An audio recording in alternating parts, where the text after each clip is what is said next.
ത്രിയേക ദൈവത്തിന് മഹത്വം ഉണ്ടാകട്ടെ.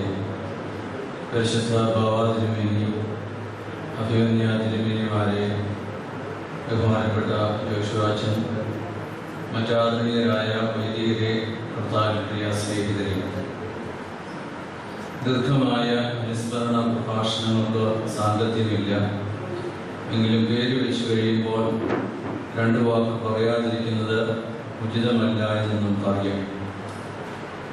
ഈ വേദിയിൽ ഇരിക്കുന്നവരിൽ പശ്ചാത്തലത്തിലുള്ള ആഴമേറിയ ബന്ധം പല നിലകളിൽ പലരും അനുസ്മരിച്ചു.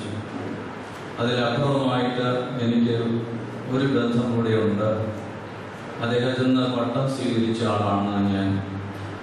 ധരണം ഭദ്രാസനത്തിലെ ഒരു വൈദികനായിരുന്നു. ഇപ്പോൾ മാവേലിക്കര ഭദ്രാസനത്തിലാണെങ്കിലും പശ്ചാത്തലമാണ് എനിക്ക് പൂർണ്ണ ശുപാർശ പട്ടവും വൈദിക പട്ടവും തന്നത്. ആ നിലയിൽ എനിക്ക് അദ്ദേഹത്തോട് പ്രത്യേകമായിട്ടുള്ള കടപ്പാടുണ്ട്. ഇവിടെ പ്രസംഗിച്ചവരിൽ ചിലർ സൂചിപ്പിച്ച ഒരാശയം, വൈദിക സെമിനാരി വിദ്യാർത്ഥി എന്നുള്ള നിലയിൽ എൻ്റെ അനുഭവം പങ്കിടുന്നത് അതിലല്പം ആത്മപ്രശംസയുണ്ടെങ്കിൽ ദയവായി ക്ഷമിക്കുക. വൈദിക സെമിനാരിയിൽ 1973 ഞാൻ 2ാം വർഷ വിദ്യാർത്ഥിയാണ്. ഈ 2ാം വർഷത്തിലാണ് ME ജോർജൻ തിയോളജി പഠിപ്പിക്കുന്നത്. 1ാം വർഷത്തിൽ സൈക്കോളജി പഠിപ്പിക്കും. 2ാം വർഷത്തിൻ്റെ ആദ്യ ഫസ്റ്റ് സെമസ്റ്ററിലും സെക്കൻഡ് സെമസ്റ്ററിലും തിയോളജി തന്നെ പഠിപ്പിക്കും. ഈ തിയോളജി പഠിപ്പിക്കുമ്പോഴാണ് ദൈവശാസ്ത്രത്തിൻ്റെ ആദ്യ പാഠങ്ങളിലേക്ക് ഞങ്ങളൊക്കെ പ്രവേശിക്കുന്നത്. 1973 ബാംഗ്ലൂരിൽ വെച്ച് ഒരു കോൺഫറൻസ് നടന്നു. ഫെയ്ത്ത് ആൻഡ് ഓർഡറിന്റെ മീറ്റിംഗ് ആണെന്നാണ് എൻ്റെ ഓർമ്മ. അതിൽ അദ്ദേഹം സംബന്ധിച്ചു. അദ്ദേഹത്തിൻ്റെ പ്രത്യേകതയുണ്ട്. എവിടെയെങ്കിലും പോയാലും മീറ്റിങ്ങിൽ സംബന്ധിച്ചാൽ അത് വടക്കേ ഇന്ത്യയിൽ പോയാലും തിരിച്ചു വരുമ്പോൾ ഒരു ലേഖനം എഴുതും. അത് മലങ്കര സഭയ്ക്കോ ഓർത്തഡോക്സ് യൂത്ത് മാസികയ്ക്കോ എവിടെയെങ്കിലും ഒക്കെ അത് കൊടുത്തിരിക്കും. അന്താരാഷ്ട്ര മീറ്റിങ്ങിൽ സംബന്ധിച്ചു കഴിഞ്ഞാൽ അതിനെക്കുറിച്ച് ദീർഘമായിട്ടുള്ള അതിലെ ആശയങ്ങൾ അദ്ദേഹം ലേഖനങ്ങളിൽ എഴുതും. ഈ പറഞ്ഞ കൺവെൻഷനുകൾ അദ്ദേഹം പ്രസംഗിക്കുകയും ചെയ്യും. കേൾവിക്കാർക്ക് ആൾക്കാർക്കൊന്നും അധികം ഒന്നും മനസ്സിലായിരുന്നിരിക്കും. എന്നാലും അദ്ദേഹം എവിടെയെല്ലാം അന്താരാഷ്ട്ര മീറ്റിങ്ങുകൾ സംബന്ധിച്ചോ അതിൽ നിന്ന് കേട്ട കാര്യങ്ങൾ സാധാരണ ജനങ്ങളോട് പറയാൻ അദ്ദേഹം മടിക്കാറില്ല. അപ്പോൾ ഈ ബാംഗ്ലൂർ കോൺഫറൻസ് കഴിഞ്ഞ് വന്നപ്പോൾ 1970-കളിലാണ് ഈ വിമോചന ദൈവശാസ്ത്രത്തിന്റെ അലകൾ ദൈവശാസ്ത്രത്തിൽ ഇങ്ങനെ വളരെ ശക്തമായി വീശിക്കൊണ്ടിരിക്കുന്ന ഒരു കാലമാണ്. ബാംഗ്ലൂരിൽ കോൺഫറൻസ് കഴിഞ്ഞിട്ട് വന്നിട്ട് അദ്ദേഹത്തിന്റെ ഒരു പ്രസംഗം, മാവോസേ തൂങ്ങി പ്രവർത്തിക്കുന്ന ദൈവമാണ്. ഇത് യാഥാസ്ഥിക സമൂഹത്തിന് ഉൾക്കൊള്ളാൻ സാധ്യമാണോ? ബൗദ്ധത്തിന് വേണ്ടി അദ്ദേഹത്തിനും അല്പം മുൻവിധി ഉണ്ടായിരുന്നത് ഇപ്പോൾ വായിച്ചു കഴിഞ്ഞപ്പോഴാണ് മാറിയത്. പശ്ചാത്തലയുടെ ആഴമേറിയ ദൈവാശ്രയ ബോധത്തിൽ നിന്നാണ് ഇത് ഉണ്ടായതെന്ന് അദ്ദേഹത്തിനെ കുറിച്ച് വായിച്ചു കഴിഞ്ഞപ്പോൾ അദ്ദേഹത്തിന് ബോധ്യമായി. ഏതായാലും മാവോസേ തൂങ്ങിൽ പ്രവർത്തിക്കുന്ന ദൈവമാണെന്ന് പറഞ്ഞാൽ കേരളത്തിലെ വിശ്വാസ സമൂഹത്തിന് സ്വീകരിക്കാവുന്ന ആശയമല്ല. പ്രത്യേകിച്ചും യാഥാസ്ഥികത്വം ഒരർത്ഥത്തിൽ വളരെയധികമുള്ള ഓർത്തഡോക്സ് സമൂഹത്തിന്. ഞാൻ വൈദിക വിദ്യാർത്ഥിയായി ക്ലാസ്സിലിരിക്കുന്ന ആളാണ്. എങ്കിൽ ഇത് കേട്ട് കഴിയുമ്പോൾ ഇവിടെ ബഹുമാനപ്പെട്ട യോശുവാച്ചൻ സൂചിപ്പിച്ചതുപോലെ മനസ്സിനെ സ്വാധീനിക്കും. ഒരു കിടന്നപ്പോൾ ഉറക്കം വരുന്നില്ല. മാവോസേ തൂങ്ങിൽ നിരീശ്വരവാദിയിൽ ദൈവം പ്രവർത്തിക്കുമോ? ഇതൊക്കെ ഒരു അബദ്ധമാണ്. ME ജോർജൻ പറഞ്ഞു വെച്ചിരിക്കുന്നു. ഉറക്കം വരാതെ കിടന്നുകൊണ്ട് ഞാനും ഒരു ചെറിയ ലേഖനം എഴുതി. ഞാൻ പറഞ്ഞില്ല, ഇവിടെ ആത്മപ്രശംസയുണ്ടെങ്കിൽ ക്ഷമിക്കുക, ഉണ്ടായ സംഭവം പറയുന്നതേ ഉള്ളൂ. ഞാനൊരു ലേഖനം എഴുതി, മാവോസേ തൂങ്ങിൽ പ്രവർത്തിക്കുന്ന ദൈവമോ എന്ന് ചോദിച്ചുകൊണ്ട് ലേഖനം എഴുതി. എന്റെ പ്രകാശിതമായ ആദ്യത്തെ ലേഖനമാണ്. അത് ഓർത്തഡോക്സ് യൂത്ത് മാസികയിൽ പ്രസിദ്ധീകരിച്ചു. തിരുമേനിയോട് ഇതിൽ പറയാനുള്ള ദൈവശാസ്ത്രപരമായ പരിജ്ഞാനം ABC പോലും ഇല്ലാത്ത ഞാൻ എന്റെ അറിവില്ലായ്മയും ഏതൊക്കെ കുറിച്ചു വെച്ച് ഞാനൊരു ലേഖനം എഴുതി. ഈ ലേഖനം ഓർത്തഡോക്സ് യൂത്ത് മാസിക പ്രസിദ്ധീകരിച്ചു. ഒരാഴ്ച കഴിഞ്ഞപ്പോൾ ക്ലാസ്സിൽ ഈ മാസികയും കൊണ്ടാണ് ME ജോർജൻ ക്ലാസ്സിൽ വരുന്നത്. ഒരു വിദ്യാർത്ഥിയെ വിളിച്ചു, ഈ ഓതോമസ് എഴുതിയൊന്ന് വായിച്ചാൽ. അപ്പോൾ എന്റെ എളിയ വാദഗതികളൊക്കെ ഞാൻ അവിടെ ഉന്നയിച്ചത് വായിച്ചു കഴിഞ്ഞ് ചോദിക്കുന്ന ചോദ്യം, നിങ്ങൾക്ക് ആർക്ക് എഴുതി പറയാനില്ലയോ? ക്ലാസ്സിൽ സജീവവുമായി ചർച്ചയായി. രണ്ടായിട്ടാണ് തിരിയും. ഒരു കൂട്ടർ മാവോസിസത്തിൽ സ്ഥിതിസമത്വത്തിനും നീതിക്കും വേണ്ടി പ്രവർത്തിക്കുന്നിടത്ത് ദൈവമുണ്ട്, മറുവശത്ത് ഞാനും മറ്റു പലരും. അവിടെ ദൈവത്തിന്റെ പ്രത്യേകമായ പ്രവർത്തനമൊന്നുമില്ല. ദൈവസാദൃശ്യത്തിൽ സൃഷ്ടിക്കപ്പെട്ട മനുഷ്യരിൽ സ്വാഭാവികമായിട്ട് നന്മയുടെ ചില അംശങ്ങൾ ഉണ്ടാകുമ്പോൾ അതിന്റെ പ്രതിഫലനം അല്ലാതെ ദൈവത്തിന്റെ പ്രത്യേകമായ പ്രവർത്തനമൊന്നും അവിടെ ആരോപിക്കാൻ ഒക്കെയില്ല എന്നുള്ള വാദഗതികളും ഒക്കെ വളരെ സജീവമായ ചർച്ച കഴിഞ്ഞപ്പോൾ ബെല്ലടിച്ചു. എന്റെ അടുക്കൽ ഞാനാണ് ലേഖനം എഴുതുക.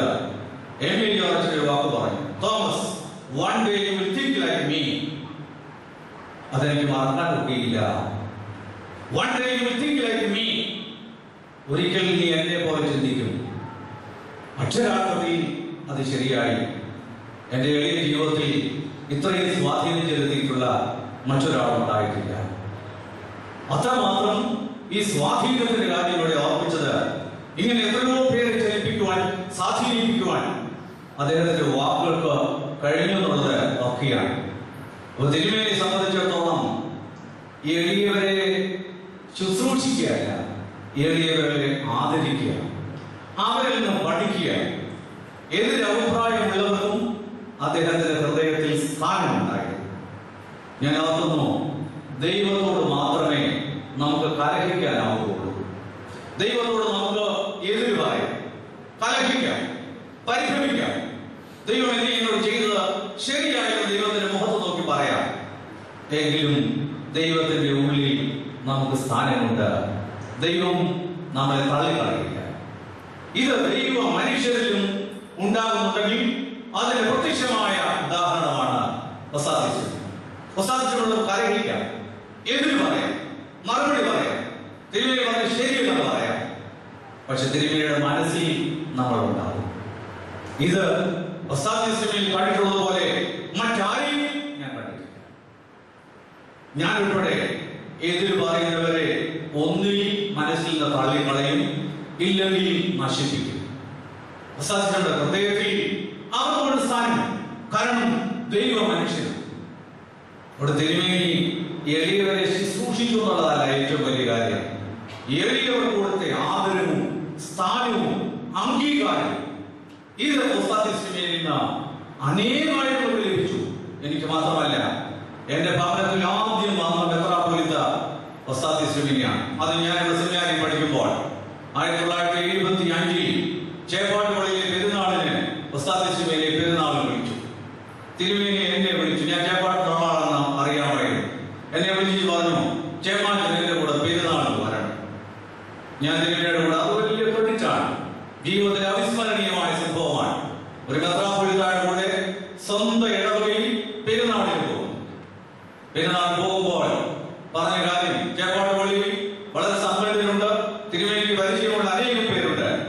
തിരുമേനി അവിടെ വന്നപ്പോ പറഞ്ഞത്, ഞാൻ ഇന്ന് ഒറ്റ ഒരാളിന്റെ വീട്ടിലേ പോകുന്നുള്ളൂ.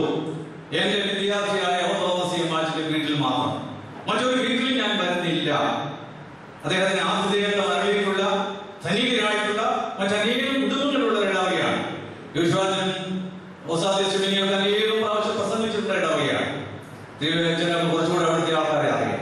പക്ഷെ അവിടെ ഒന്ന് പ്രസംഗിക്കുമ്പോൾ പറയാണ്, ഞാൻ ഒറ്റ വീട്ടിലേ പോകുന്നുള്ളൂ, തോമസ് മാച്ചിന്റെ വീട്ടിൽ മാത്രമേ ഞാൻ ഇന്ന് പോകുന്നുള്ളൂ. തന്നെയുമല്ല, അദ്ദേഹം പ്രസംഗിച്ചപ്പോൾ പറയുകയാണ്, ഇന്ന് ചേപ്പാട്ട് തിരുമേനിയെ കുറിച്ച് ഞാൻ പ്രസംഗിക്കേണ്ട ആശയങ്ങൾ ചരിത്രം എനിക്ക് പറഞ്ഞു തന്നത് ഈ ചെമ്മാച്ചൻ. എനിക്ക് ചരിത്രം അറിയാവുന്നതൊന്നുമല്ല, പക്ഷെ ചേപ്പാട് ഇടവക്കാരനായതുകൊണ്ട് ചേപ്പാട്ട് തിരുമേനിയെ കുറിച്ച് ചില കാര്യങ്ങളൊക്കെ എനിക്കറിയാം. എമിലി ജോർജൻ ചരിത്രത്തിൽ അത്ര വലിയ പാണ്ഡിത്യമുള്ള ആളായിരുന്നോ എന്ന് തോന്നുന്നില്ല. അതുകൊണ്ട് എന്നോട് ഈ കാറിൽ ഇരുന്ന് ഓരോന്നോട് ചോദിച്ചു, ചേപ്പാട്ട് തിരുമേനിയുടെ ജനനം എന്താണ്, ജനനം എന്നായിരുന്നു, അദ്ദേഹത്തിന്റെ മരണം എന്താണ്, അദ്ദേഹത്തിന്റെ സംഭാവന എന്താണ്, മാവലിന്റെ പടിയോല എന്ന് പറഞ്ഞാൽ എന്താണ്. ഇതെല്ലാം കേൾക്കുക മാത്രമല്ല, ആ ജനസമൂഹത്തിന് മുമ്പാകെ ഈ കൊച്ചു പിങ്ക് ചെമ്മാച്ചിനെ അങ്ങോട്ട് ഉദ്ധരിച്ചുകൊണ്ട് ഇന്ന് എനിക്ക് പ്രസംഗ വിഷയം എനിക്ക് പറഞ്ഞു തന്നത് ഈ ചെമ്മാച്ചനാണെന്ന് പറയാനുള്ള അദ്ദേഹത്തിന്റെ ഈ എളിയവനെ കുറിച്ച് കൊടുക്കുന്ന എന്നെ ഇപ്പോഴും പൊരുത്തിരിപ്പിക്കുന്നുണ്ട്. ഈ മഹാ അനുഭവം അധികം പേര് കാണുന്നതല്ല, ദൈവം മനുഷ്യരിൽ മാത്രം കാണുന്ന അനുഭവമാണ്. ഞാൻ വാക്കിൽ ദീർഘിപ്പിച്ചുകൊണ്ട് പോവുകയില്ല, ഞാൻ അവസാനിപ്പിക്കട്ടെ. അതുകൊണ്ട് അന്യം നിന്ന് പോകുന്ന ഒരു തലമുറയുടെ വ്യക്തമായി മാറരുതെന്ന് ആഗ്രഹിക്കുകയും അദ്ദേഹത്തിന്റെ ഓർമ്മ കഴിക്കുമ്പോൾ എളിയവരെ ശുശ്രൂഷിക്കുക മാത്രമല്ല, എളിയവരെ കേൾക്കാൻ അവർ പറയുന്നതിനകത്തും അർത്ഥമുണ്ട്, എതിരിടുന്നവരുടെ ശബ്ദത്തിനും അർത്ഥമുണ്ടെന്ന് മനസ്സിലാക്കിക്കൊണ്ട് അവരെ ഉൾക്കൊള്ളുവാനുള്ള ആ തിരുമേനിയുടെ ദർശനം ഉൾക്കൊള്ളുവാൻ നമുക്ക് എല്ലാവർക്കും ഇടയാകട്ടെ എന്ന് പ്രാർത്ഥിച്ചുകൊണ്ട് ആശംസിച്ചുകൊണ്ട് എന്റെ വാക്കുകൾ അവസാനിക്കും.